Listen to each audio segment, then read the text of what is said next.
Hello friends, welcome to Ashika's kitchen. இன்றைக்கி நம்ம சேனலில் ரொம்பவே டேஸ்டியான எக் மேக்ரோனி ரெசிபி தான் பார்க்க போகிறோம். இந்த ரெசிபியை மார்னிங் பிரேக்ஃபாஸ்ட்டாக நைட்டு டின்னராக கூட செய்யலாம். கிட்ஸ்க்கு ரொம்ப ஃபேவரட்டான ஒரு டிஷ் தான் இது. ஸோ கண்டிப்பாக ட்ரை பண்ணி பாருங்கள். இந்த ரெசிபிக்கு 3 மீடியம் சைஸ் வெங்காயம், 3 மீடியம் சைஸ் தக்காளி, ஒரு கேரட் பொடியாக நறுக்கியிருக்கேன். குக்கர் நல்லா ஹீட் ஆனதும் இதில் 5லேருந்து 6 ஸ்பூன் ஆயில் சேர்த்துக்கலாம். மேக்ரோனிக்கு ஆயில் கொஞ்சம் அதிகமாக இருந்தால் தான் நல்லாயிருக்கும். ஆயில் நல்லா ஹீட் ஆகிடுச்சு. இப்போ இது கூட வெங்காயம் சேர்த்துக்கலாம். நான் இன்றைக்கி 1.5 கப் மேக்ரோனிக்கு 3 மீடியம் சைஸ் வெங்காயத்தை பொடியாக நறுக்கியிருக்கேன். அதை இது கூட சேர்த்துக்கலாம். மேக்ரோனிக்கு வெங்காயம் தக்காளி அதிகமாக இருக்கணும். அப்போ தான் மசாலாவோட நல்லா கோட்டாகி டேஸ்ட்டாக இருக்கும். வெங்காயம் சேர்த்ததும் நல்லா வதக்கிக்கோங்க. பாருங்கள், இந்த அளவுக்கு வெங்காயம் நல்லா வதங்கி வந்துடுச்சு. இப்போ இது கூட 1 ஸ்பூன் இஞ்சி பூண்டு விழுது சேர்த்துக்கலாம்.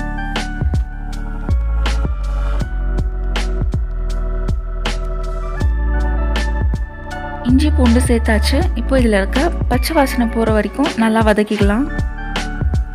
பாருங்கள், இஞ்சி பூண்டு வெங்காயம் எல்லாம் நல்லா வதங்கி வந்துடுச்சு. இப்போ இதில் ஒரு சின்ன கேரட் பொடியாக நறுக்கியிருக்கேன். அதை இது கூட சேர்த்து நல்லா வதக்கிக்கலாம்.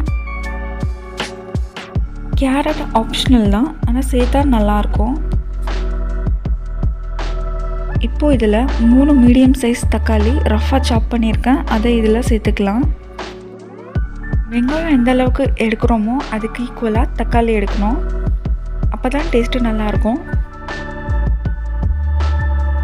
தக்காளி சேர்த்தாச்சு. இப்போ இதை ஒரு வாட்டி நல்லா வதக்கிக்கலாம்.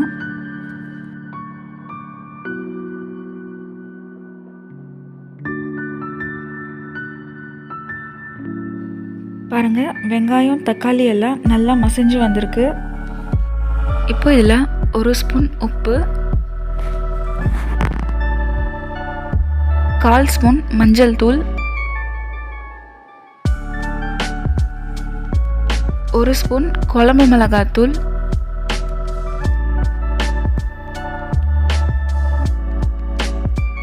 1/4 ஸ்பூன் கரம் மசாலா. கரம் மசாலா சேர்த்தா டேஸ்ட் ரொம்ப சூப்பராக இருக்கும். இருந்துச்சுன்னா கண்டிப்பாக சேர்த்துக்கோங்க. மசாலா எல்லாம் சேர்த்தாச்சு.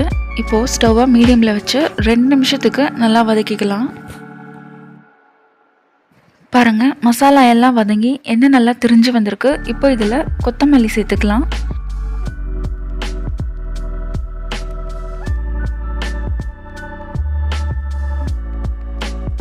இப்போ இதில் தண்ணி சேர்த்துக்கலாம். நான் இந்த கப்பிலேருந்து 1.5 கப் மேக்ரோனி எடுத்திருக்கேன். ஸோ 3 கப்பு தண்ணி சேர்க்கணும்.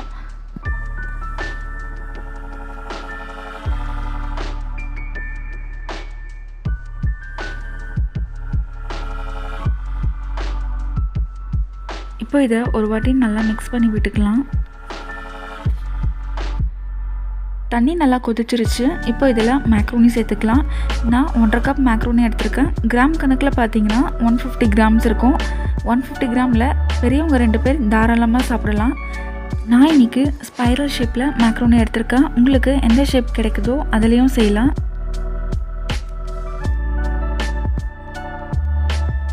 மேக்ரோனி சேர்த்தாச்சு. இப்போ இதை ஒரு வாட்டி நல்லா மிக்ஸ் பண்ணி விட்டுக்கலாம். பாருங்கள், மேக்ரோனி முழுகிற அளவுக்கு தண்ணி இருக்குது. இப்போ இதில் முட்டை சேர்த்துக்கலாம். நான் இன்றைக்கி 2 முட்டை எடுத்திருக்கேன். நான்வெஜ் சாப்பிடாதவங்க முட்டை இல்லாமல் கூட செய்யலாம், நல்லாயிருக்கும்.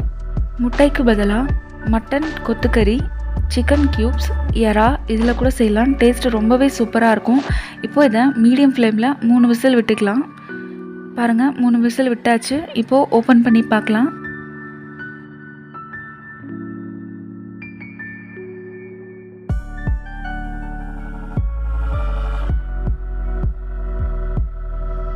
பாருங்கள், மேக்ரோனி ரொம்ப சூப்பராக வந்திருக்கு. இப்போ இதை லேசாக மிக்ஸ் பண்ணி விட்டுக்கலாம்.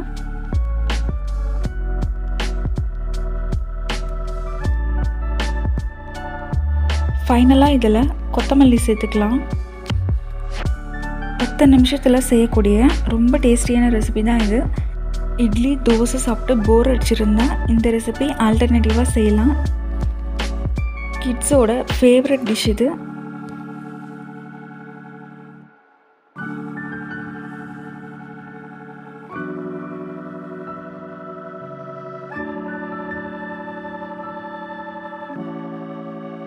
பாருங்கள், நம்மளோட சூப்பரான எக் மேக்ரோனி ரெடி ஆயிடுச்சு. இந்த ரெசிபியை கண்டிப்பாக ட்ரை பண்ணி பாருங்கள். இந்த ரெசிபி உங்களுக்கு பிடிச்சிருந்தா லைக் பண்ணுங்கள், ஷேர் பண்ணுங்கள், கமெண்ட் பண்ணுங்கள். உங்கள் ஃப்ரெண்ட்ஸ் அண்ட் ஃபேமிலிக்கு ஷேர் பண்ணுங்கள். இது வரைக்கும் நம்ம சேனலை சப்ஸ்கிரைப் பண்ணாதவங்க சப்ஸ்கிரைப் பண்ணிக்கோங்க. பக்கத்தில் இருக்க பெல் ஐக்கோனை கிளிக் பண்ணிக்கோங்க. தேங்க்யூ.